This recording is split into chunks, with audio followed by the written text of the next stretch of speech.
One of the things that I like about Frostpunk is that it's a very challenging game and it forces you to make decisions that you may not like. So you might have to cause a couple people to die because you have to keep the generator running so that the rest of the civilization can survive. Or you might end up sending a few scouts out into the Frostland and they might not return in time. Or you might decide to have a civilization that's built on cannibalism. Or you might have a civilization that's built upon child labor.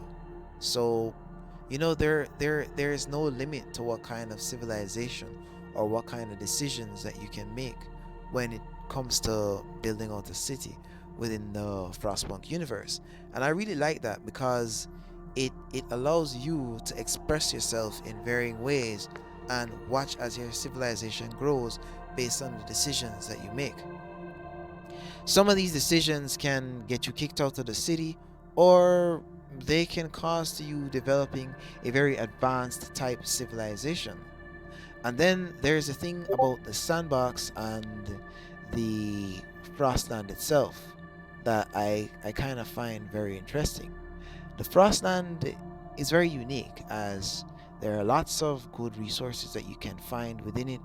And there's also the fact that in the sandbox, it's always changing. So there's always something new for you to discover or unravel. And through the Frostland itself, you get to experience some minor pieces of content that explains some elements of the game's story and gives you an insight as to what happened before.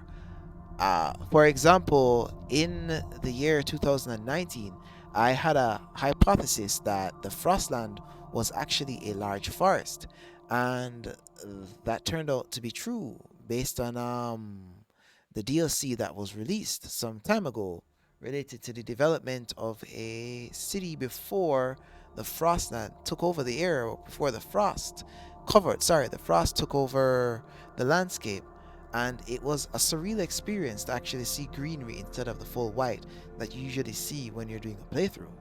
So there's always some element that's hidden away underneath those layers and layers of snow that give insight as to what happened before. And might I say, the wiki is also a good source of information related to what's going on as well. However, 11-Bit Studios released some new content, and I'm really excited to see where they intend to go with this.